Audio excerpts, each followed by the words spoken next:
right now on 5 on Your Side at 10. A disturbing trend, teens and guns. It is a problem. It is a problem that is getting bigger. Tonight, a community's cry for change.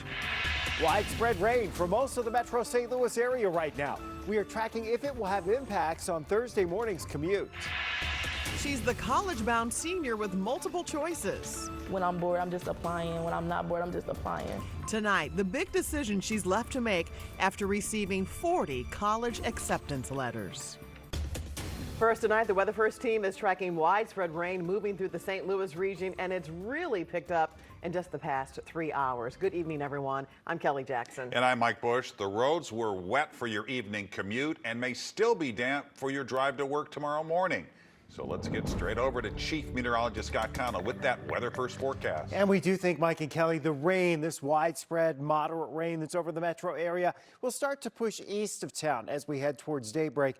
And thus, we're not thinking we're going to have huge problems tomorrow morning for the early morning rush hour. That's why we don't have a weather alert running into Thursday morning, but the road's still likely damp. And for sure, overnight, you have ponding on these roads. Look at all these areas of yellow and orange. That's an indication of the moderate rainfall. In some cases, a quarter to a half an inch an hour falling, and that's right over the metro St. Louis area right now. It's kind of backing in from the south and the southeast. Our heaviest rain through the overnight hours will be to the south and southeast of St. Louis, but the metro is part of that. The farther north and west you go, the less rainfall you will see overall. And it does start winding down between 4 and 5 tomorrow morning. And with the breeze picking up, we're thinking we'll start to dry the roads a bit for the early morning rush hour. So the heaviest rain is through about 3 a.m. An inch or more east and south of St. Louis for sure, but as we go north and west, we'll cut that off pretty quickly. Damp for the early commute, but we'll talk about the winds that roll in here for tomorrow afternoon and the warmth for the weekend in a few minutes. And a reminder, you can get the Weather First forecast anytime. Just text the word weather to 314-425-5355 and we'll send a link straight to your phone. Gun violence in teens. The ongoing problem continues on the streets of St. Louis. Just this week, several minors have either gotten shot or pulled the triggers during incidents across our city. New tonight, Robert Townsend talked to concerned community leaders. Kelly and Mike, according to our 5 on Your Side data, so far this year, listen to this. 1 teen has been killed in St. Louis, 17 others shot in the city, and the violence isn't letting up. St. Louis police say Monday night a man told them a teenager shot him inside this McDonald's on Natural Bridge in North City and then ran off with 2 other minors. Tuesday, investigators say a 17-year-old shot his 22-year-old brother in his hand inside a home on South Compton during a fight. Hours later, a 16-year-old boy told officers he was walking down Kennerly Avenue on the north side when someone in a car rode by and shot him in his chest. First, I think we need to understand that it is a problem. Last year, teen violence was a major citywide problem that caught the attention of many. And if we don't put a stop to it, if we don't intervene, and it's going to continue. Dr. Claire Martin is an assistant professor of counseling at Washington University. She says in many cases, the minors don't know how to control their anger. They don't think things through. They don't think about the consequences of the action. She also says poverty, a lack of parental guidance, and a need to feel validated may push teens down the wrong paths. A key question for a community searching for solutions. How do we put resources back in the communities to keep youth engaged so that they can get finding other ways to channel their anger? We need to start at home. 10 years ago, Corey Johnson started a nonprofit. In addition to teaching boys the basics of playing pool, Johnson mentors the youth, encourages them to respect themselves and stay out of trouble. Start having these dialogues, start spending time. Instead of money, time is L-O-V-E. You know, you have to love them, show them that you care. Parents interested in enrolling their sons in Johnson's free mentoring program can find much more information on our website. There is a waiting list. Tonight, police continue to look for the gunman wanted for a deadly shooting at an apartment building just steps from the campus of St. Louis University. A 21-year-old man was shot in the chest around 8 last night at the Coronado Place in Tower Apartments. Police have responded to the building 267 times in just the last 2 years. The Better Business Bureau gave the apartment a D- rating with a dozen complaints from residents. You have a lot of activity on this corner that just isn't focused on, and that can lead to dangerous situations. More about the area and some bigger problems in the city rather than the building itself, but also this doesn't happen at other places where people live. Graystar, the apartment's management, has not responded to our request for comment. A former youth athletic coach from Fenton has pleaded guilty to charges he sent inappropriate messages to a minor. Trevor White admitted to asking for an explicit photo and arranging to have sex with a 13-year-old girl. The girl's parents reported the crime to police. White faces 10 years to life in prison when he's sentenced in July. And just hours ago, parents in Maryland Heights got an important lesson about child predators lurking on social media. New tonight, 5 on Your Side's Andy Kroll was there as police worked to arm families with the tools to protect themselves. Maryland Heights police say offenders are reaching out to children on popular online games like Minecraft, Roblox, and Madden. Then they say those same offenders take the chat to platforms like Snapchat, where there may not be a log of the conversations, where they ask for children's private photos. They will compromise themselves, and all that is being recorded on the other end.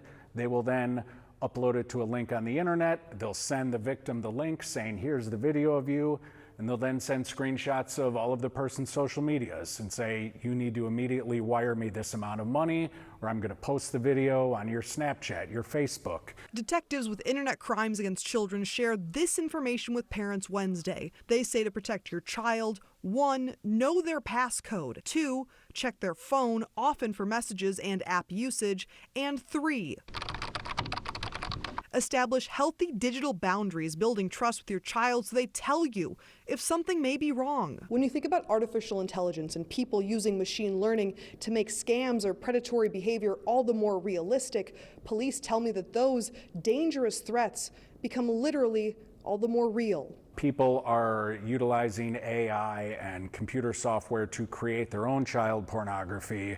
Sometimes they'll take the face of a child they know. It could be a family member or a friend's daughter. They will then use that to place it onto regular pornography and kind of create their own child pornography. Still illegal. We'd still arrest them. Detective Andrew Lucas says that's still categorized as possession of child pornography, though the law hasn't quite caught up with this AI crime. In Maryland Heights, Annie Kroll, 5 on Your Side. Maryland Heights police also tell us the average age of internet sex crime victims was 15 years old about 10 years ago. The average now, 10 and under. Tonight, 4 Soulard bar owners are cleaning up after falling victim to smash and grab burglaries overnight. The crimes are caught on camera. The owner of Big Daddy's tells us it took officers roughly 30 minutes to arrive after a silent alarm was triggered. In that time, the thieves hit 1860 Saloon, Molly's, and Bogart Smokehouse before they returned to Big Daddy's for another run-through. The time frame is concerning. I'm not sure, obviously, I don't blame, I'm pro-police, very high pro-police, but it's concerning. A St. Louis police spokesperson says it's hard to answer why there was such a delay. If you recognize the suspects or that getaway car, you're asked to call police. New tonight, a St. Louis high school senior is faced with making a decision not many of her counterparts are tasked with. The student from KIPP St. Louis High School receiving acceptance letters from 40 different colleges.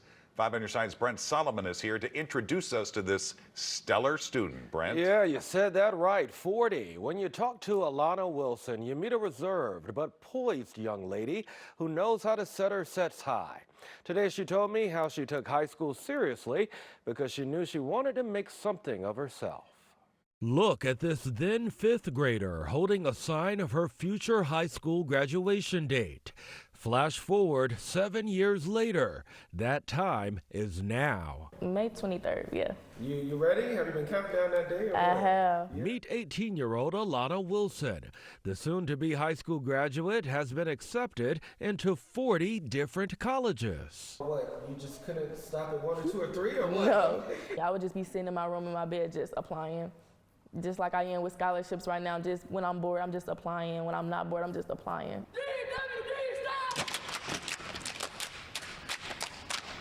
Here she is with her KIPP High School step team, performing on Show Me St. Louis.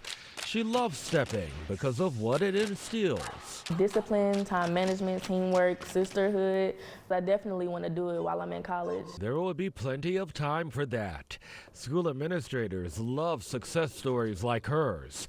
In fact, every senior at KIPP St. Louis has been accepted into at least one college.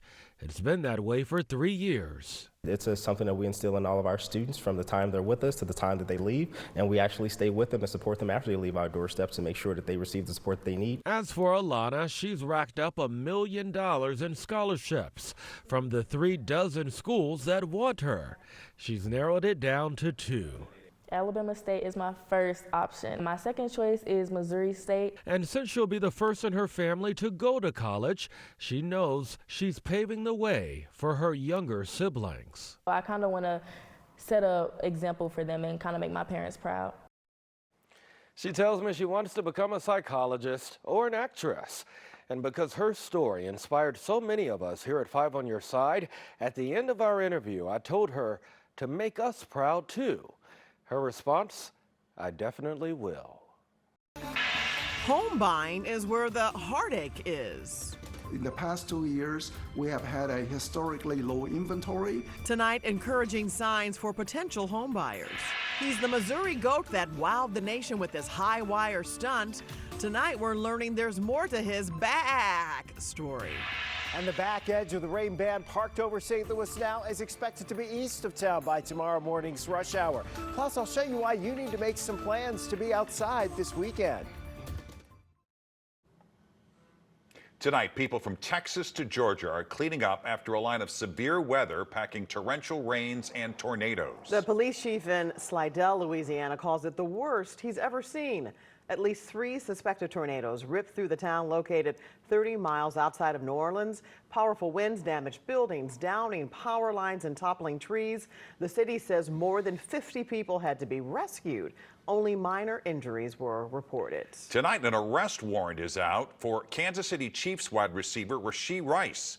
He faces several charges, including aggravated assault for a high-speed hit-and-run crash last month in Dallas, Texas. 2 people were hurt. Inflation continues to strain the wallets of Americans. Consumer prices rose 3.5% year over year. Overall, Americans have seen prices increase more than 20% since the pandemic. The disappointing data makes it less likely the Fed will lower interest rates. The last few years have been tough for home buyers with high interest rates, low inventory, and rising prices. The National Association of Realtors says there's reason for buyers to be more optimistic going into this year's spring market. Michelle Lee looks at what buyers and sellers can expect in tonight's Making Ends Meet. It's not just the flowers in bloom this spring. The housing market is blooming too. So if you're looking to buy or sell a home, many experts say this is the best time of year. We always see more buyers as well as more sellers come onto the market. Lawrence Yoon with the National Association of Realtors says many families want to close before the new school year starts in the fall, which is why this is a popular time to buy or sell. So what can buyers expect this spring? We are seeing an improvement in the consumer confidence about home buying process. Yoon says buyers can be more optimistic for a few reasons. First, more inventory, which means less competition. In the past 2 years, we have had a historically low inventory. Secondly, mortgage rates have slightly dipped recently. According to Freddie Mac, a 30-year fixed mortgage rate averaged 6.79%. While rates are slowly coming down, they're still higher than this time last year. Home prices, though, are still high. We had a substantial price increase in the past 3 years, about 30–40% price gain in many parts of the country. In January, the median existing home sale price was a little more than $379,000, according to the National Association of Realtors. That's 5.1% higher than January of last year. And it is the 7th month in a row prices have gone up.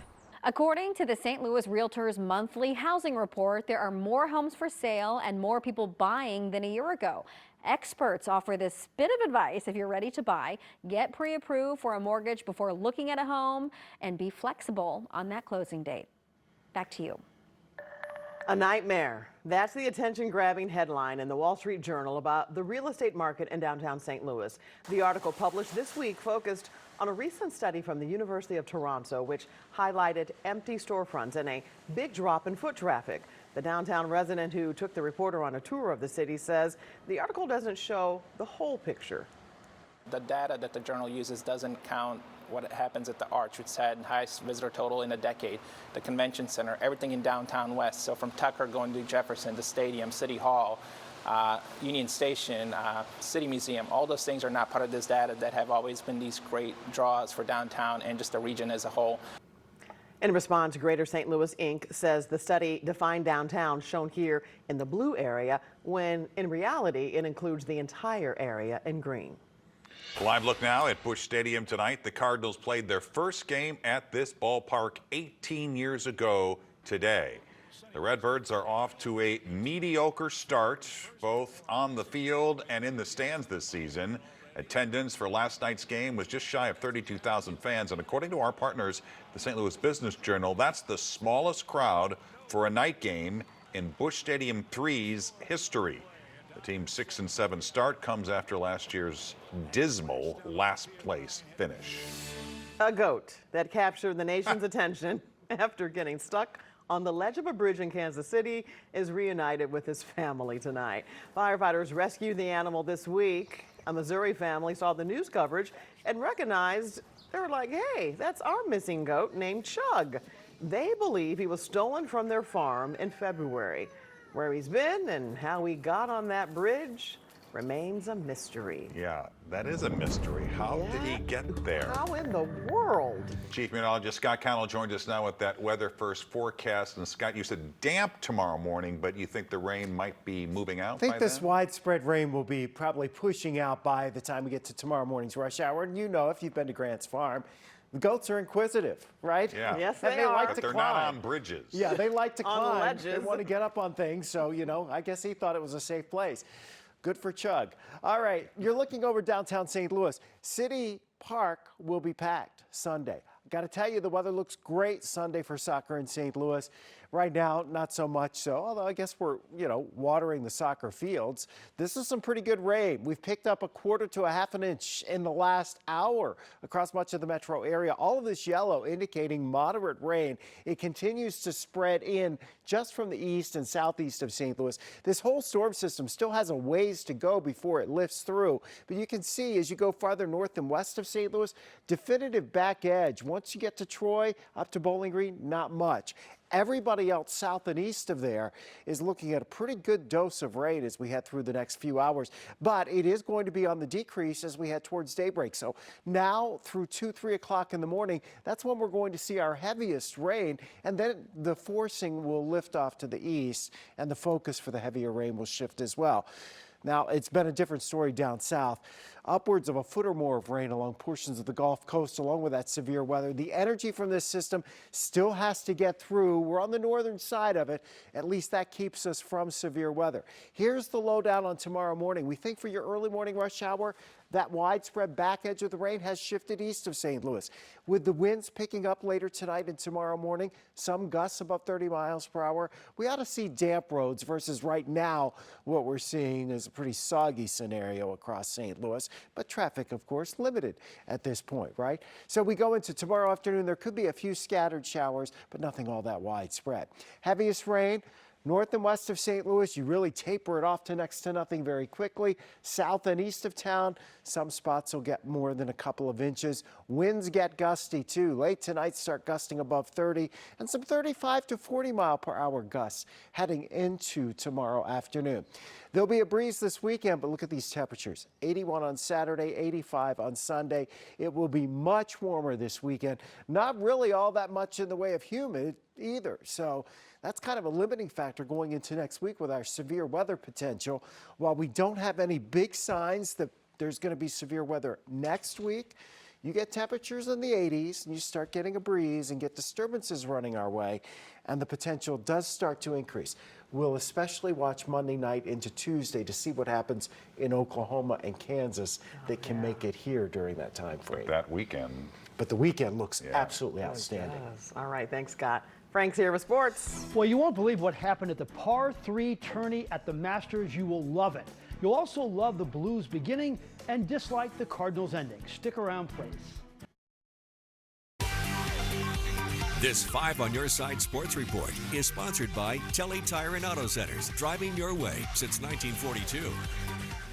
The Blues knew if they lose tonight, their season is over. Instead, 7 minutes into their encounter with the Blackhawks, they had won the game. Now you need help from other teams, and they got it. Edmonton beat the Golden Knights 5-1. The Blues came out flying like Channel 5 employees at quitting time. Jordan Kyrou, boom, 1-0. 42 seconds later, a 2-on-1. Kyrou again, number 29 for the season. 2 minutes later, good puck movement. Torrey Krug will unleash his fourth 3-0 note. Good things happen when you talk to 5 on Your Side on game days. Zach Bolduc makes it 4-0, and the Blues win it 5-1, and they trail the Golden Knights by 3 points with 3 to play. Vegas has 4 games left, though. Let's talk baseball. The Phillies spent $172 million to sign today's starting pitcher Aaron Nola. The Cardinals spent $11 million to sign Lance Lynn. And Lynn was the better pitcher today, allowing no earned runs for 5 innings. And so far, his earned run average is 2 points lower. Who knows what will happen, though, the rest of the season? We do know these Cardinal fans are passionate. They decided sitting in the rain was their best option on a Wednesday afternoon. Cardinals down 2-0. Ivan Herrera wobbles it to left. 432 feet, his 3rd homer of the season. An inning later, Brendan Donovan, their best offensive player, yanks one down the line to tie the game at 2. But the bullpen, which has been good, did not deliver. Nick Castellanos with a single of Andre Palante. Phillies win 4-3. Cardinals are 6-7 on the season. I don't know. There's some games we'd like to have capitalized on up to this point. I think the guys are playing good baseball. We got a good squad here all the way around. We just got to find ourselves in a little rhythm in all sides of the ball. And I think, the first week or so, we've had some games we could have won and we didn't. But all in all, we're not in a bad spot. Matt Holliday and family in Boston tonight to watch their 20-year-old son Jackson make his major league debut. The first pick in the draft, went 0 for 4, but he had this RBI ground out. His future is incredible. Baltimore won the game 7-5. The best 2 hours of sports television comes Sunday at about 4 o'clock. The back nine at Augusta, Georgia. It means more now, too. You see, with the LIV Tour taking so many good players, we don't get to see the superstars together that much anymore. But this week, it's Scheffler, Rahm, Koepka, Spieth, and McIlroy, all on one course, trying to decide the title that only one can have. The par 3 tourney today, and this is Bryson DeChambeau. It's going straight in the hole. However, it didn't count as an ace because his first shot went in the water, so despite that brilliance, he parred the hole with a 3. Now, the best moment in sports today. Dakota Watson, Bubba Watson's baby girl, will read the Augusta greens like her father, and she drains the bomb. And how about this wonderful hug? Oh my goodness, that is just awesome. Hey, the most famous Italian in Arkansas history is now John Calipari. He's been there for about 2 hours. The former Kentucky coach took quite a pay cut from Lexington to Fayetteville, but he's loved again, and Arkansas is flush with cash to buy players. Calipari recruited this 5-star kid, Jaden Quaitnitz, to go to Kentucky. Today, Jaden asked for his release from Kentucky. Mizzou was his second choice. Stay tuned. Mizzou has a real crack at this mega talented 6'9", 230-pounder. That would be sweet. Yeah, I would. And Mizzou needs all the help they can get after this past season. Absolutely. Thanks, Frank. Going for a pot of gold, the Olympians who could come home from Paris with a medal and a nice chunk of change. Once again, you can step up to the tee at Busch Stadium. Upper Deck Golf is returning to the ballpark. This year, it will be held in July instead of the off-season. Bookings start in June, but you can register for early access now on the Cardinals website.